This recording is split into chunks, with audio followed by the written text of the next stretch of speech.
Mesdames et messieurs, bonsoir. Nous sommes en direct de notre émission Réveille ta grandeur. Aujourd'hui, nous avons un invité spécial, Maître Tinois.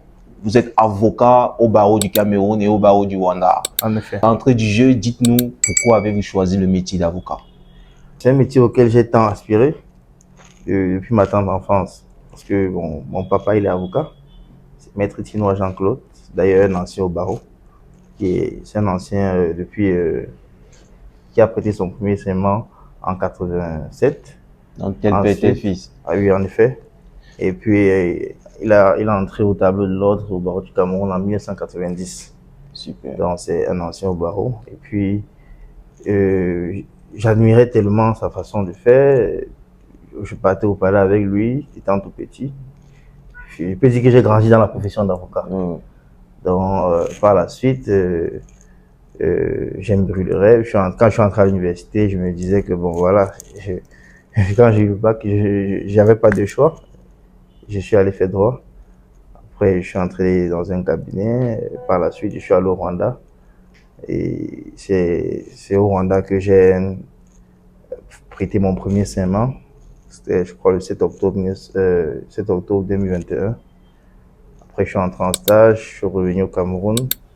J'ai intégré le cabinet Maître Fondikoum. Par la suite, je suis rentré au Rwanda pour terminer avec le certificat d'aptitude à la profession d'avocat. Par la suite, je suis revenu, j'ai intégré le cabinet Maître Dieudonné Api. Après, j'ai décidé d'ouvrir mon propre cabinet. Bon, en fait, de reprendre le cabinet de mon père. Donc, c'est un peu ça. Pourquoi vous n'êtes pas resté au Rwanda? Oh, bon, j'ai préféré venir exercer où on me connaît. Parce que je suis né au Cameroun, j'ai grandi au Cameroun. Je ne voulais pas aller exercer dans un pays où on ne me connaît pas. Et parce que je savais que l'objectif était pour moi de revenir exercer au Cameroun. Donc, je n'avais pas l'intention de rester au Rwanda. Vous, en tant qu'avocat, quelles sont les qualités pour être un bon avocat? La première qualité d'un avocat, c'est la loyauté. La loyauté, la probité. En fait, les deux vont de pair. Et beaucoup plus l'honnêteté.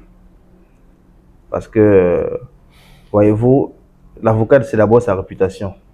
Oui, parce que vous pouvez être, quand vous êtes avocat, vous êtes appelé à manier les fonds des clients. Donc, vous voyez donc mal qu'on apprend qu'un avocat a peut-être recouvré de l'argent pour un client et qu'il s'est fait payer sur les fonds de son client. Ou bien un avocat qui allait dealer avec la partie adverse. Vous voyez donc, c'est la probité et la loyauté, l'honnêteté d'abord. Après, il y a la diligence, c'est-à-dire suivre le dossier du client. Après, il y a la réactivité. Quand vous confiez un dossier, vous réagissez promptement. Et puis, il y a le travail acharné. Tout ça, ça constitue le bon avocat. Petit que vous l'êtes.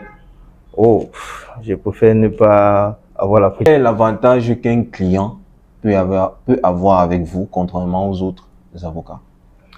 Bon, moi particulièrement, ce que je mets en avant, c'est la réactivité. La réactivité, ça veut dire le fait de réagir promptement aux besoins du client. Et la diligence, ça veut dire de faire le travail, d'être diligent. Ça veut dire faire le travail avec promptitude. Le fait que le client n'ait pas à être relancé sur son dossier. Il y a également les comptes rendus. C'est capital chez le client, pour un client. Compte rendu. Le client ne doit pas imaginer ce qui se passe dans son dossier. Il doit être informé au jour le jour ou minute après minute de l'évolution de son dossier. Donc, ce sont ces trois choses pour un avocat qui sont d'abord capitales. La réactivité, la diligence et le fait de faire les comptes rendus à temps. Et quels sont les défis que vous rencontrez dans votre pratique? Bon, les défis sont à plusieurs niveaux. Il y a les défis, par exemple, pour le jeune avocat qui vient d'ouvrir son cabinet. Et les défis pour un avocat de façon générale. Bon, pour un jeune avocat qui vient de se lancer, c'est-à-dire vient d'ouvrir son cabinet, il n'a pas encore de la clientèle. Donc, le défi pour lui, c'est de rechercher des clients, ce qui n'est pas évident. Parce que quand vous êtes jeune, les gens se disent que vous n'avez pas encore assez de maturité ou de la compétence pour traiter leur dossier. Mais les défis pour un avocat, c'est le cas là c'est le cas d'un cabinet qui a déjà assez de dossiers, c'est la concurrence. Il y a déjà beaucoup trop d'avocats à Douala. Donc là, on est à plus de 6 000. Donc vous voyez donc que c'est pas évident. C'est pas évident de se faire sa place. Voilà. Et après ça, se positionner sur le marché.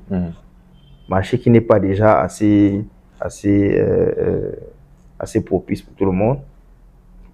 Donc c'est ça. Les défis, c'est à plusieurs niveaux. Les défis pour le jeune avocat qui vient de se lancer et les défis pour un avocat qui a déjà assez de dossiers. Maintenant, il y a un autre défi, c'est la concurrence est à plusieurs niveaux. Parce qu'aujourd'hui, tout le monde est avocat. Tout le monde se sent déjà avocat dans le secteur de la justice. On a beaucoup de concurrents. Les huissiers déjà se comportent comme des avocats, les agents d'affaires se comportent comme des avocats, puis encore les greffiers, ce sont des avocats. Les juges, pareil, les procureurs, pareil. Donc parfois le client se dit, pourquoi je vais aller voir l'avocat alors que c'est le procureur qui décide? Pourquoi je vais aller voir l'avocat alors que c'est le juge qui rend la décision? Donc on a ce problème-là du fait que la justice n'est pas assez juste, entre guillemets. Donc c'est tout ça qui constitue en quelque sorte les défis de la profession d'avocat actuellement. Et comment gérez-vous la pression, les émotions liées à votre travail? Comment on sait que chaque avocat, avec les dossiers que vous gérez tout le temps, la difficulté d'atteindre le sommet avec certains dossiers, des personnes, des clients, comment gérez-vous cette pression-là? Bon, il faut laisser les émotions de côté, c'est ce que je me dis.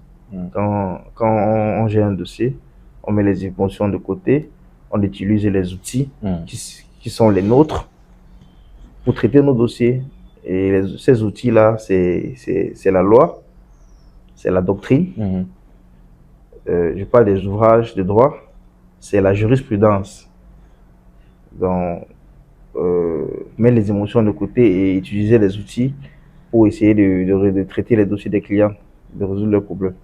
Tout en sachant que le métier d'avocat est un métier stressant, avec tellement de pression que un avocat peut avoir en gérant peut-être 100 dossiers par jour, et vous êtes avocat au Rwanda et au Cameroun. Imaginez que vous avez les dossiers à gérer au Rwanda et vous avez les dossiers à gérer au Cameroun. Comment vous arrivez à équilibrer ça avec votre vie personnelle? Bon, la première chose, c'est que il faut pas travailler seul. Non, il faut travailler avec des gens, il faut travailler avec des collaborateurs. Parce que vous pouvez pas tout faire seul. Vous êtes une personne. Si vous avez 30 dossiers, vous n'allez pas pouvoir les gérer seul. À côté de ça, il faut parfois se détendre aussi. Il ne faut pas seulement être travail. Il faut parfois faire du sport, il faut aller faire du cinéma, il faut aller au cinéma. Il faut se détendre. Il faut sortir le week-end pour essayer d'évacuer le stress. Ça permet aussi d'être épanoui. C'est ça, il faut parfois se détendre et ça permet d'être plus épanoui sur le plan du travail. Alors, pour un étudiant en droit qui veut être un avocat, quel est le conseil que vous pouvez lui donner? Pour un étudiant en droit, moi je lui dirais de juste mûrir le rêve. Parce que moi je suis passé par là. On a tous été un avocat. C'est quelqu'un qui a d'abord étudié le droit, forcément. Donc, on étudie le droit à l'université. Donc, pour un étudiant en droit, moi, je lui dirais simplement de mûrir le rêve et de suivre la ligne éditoriale qui s'est tracée et de se dire, OK, un jour, peut-être, son rêve va se réaliser. Parce que moi, particulièrement, quand j'étais en fac de droit, on m'appelait maître. Première année, deuxième année, troisième année, jusqu'à un master 2. Donc mes camarades de classe en fac de droit, ils savaient que je voulais devenir avocat. Donc on m'appelle maître depuis que j'ai fait première année d'université. Et j'ai grandi, j'ai évolué avec ça. Ça fait que quand j'ai prêté serment, On a commencé à m'appeler maître. Pour moi, c'était plus inédit. Donc, pour un étudiant, les conseils que je peux donner à un étudiant en droit ne sont pas les mêmes conseils que je peux donner à un avocat en stage. Parce que quand on se met à son propre compte, on affronte les réalités de la profession d'avocat. Et un étudiant en droit, les conseils ne lui seront pas utiles. Moi, je lui dirais de se concentrer sur ses cours, essayer de valider ses matières. Et puis, quand il aura la chance de passer l'examen du barreau, il entrera en stage. À ce moment-là, on pourra mieux discuter. Donc, il faut qu'il mûrisse le rêve, qu'il soit concentré sur ses objectifs. Et puis, on dit qu'au bout de l'effort, il y a le réconfort.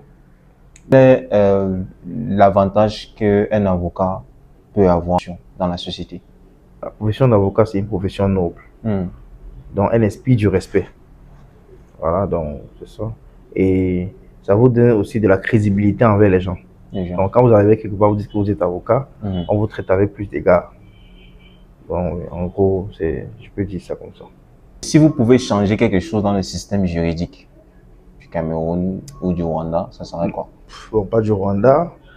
Bon, je trouve que le Rwanda est mieux. Au Cameroun, je pense que si la corruption diminuait un peu, ça pourrait nous avantager. Parce que ça cause un problème. Si un client sait déjà, si quelqu'un sait déjà que si j'ai un problème, je ne peux, même si je vais voir un avocat et que l'autre partie va rencontrer le juge et lui donne un peu d'argent, qu'on va lui donner raison, il va pas aller venir voir un avocat. Donc ça pose un problème là, cette corruption là dans le milieu judiciaire. Ça nous pose, nous avocats, de sérieux problèmes. Donc s'il fallait modifier quelque chose, ce serait vraiment réglementer le secteur judiciaire par la suppression de la corruption. Parce que s'il y avait moins de corruption, ça nous permettrait nous avocats, d'avoir plus de travail. Vous trouvez que le système du Rwanda est sans modifier? Bon, le système du Rwanda n'est pas parfait, mais il est sensiblement mieux que celui du Cameroun. Alors, quels sont les domaines du droit que votre cabinet offre le plus? Pour notre cabinet, nous travaillons dans plusieurs domaines du droit, notamment le droit pénal. Souvent, les dossiers les plus fréquents, ce sont les dossiers de droit pénal, parce qu'il y a beaucoup de cas d'escroquerie, de vol, abus de confiance. Donc, ce sont des infractions très récurrentes dans notre milieu. Et également du droit civil, tout ce qui touche à l'état des personnes. Il y a du recouvrement de créances. Si quelqu'un vous doit de l'argent, il y a plusieurs mécanismes qu'on peut mettre en œuvre pour recouvrer créances. Il y a plusieurs domaines du droit. Il y a le droit des sociétés, il y a le droit des assurances. Donc, nous traitons un peu de plusieurs domaines du droit. Bon, pour plus de détails, vous pouvez nous contacter pour avoir plus de détails. Le cabinet Tino Impact Nas Avocat est situé en face du lycée d'Akwanon, à Bonamoussadi, derrière la Société Générale.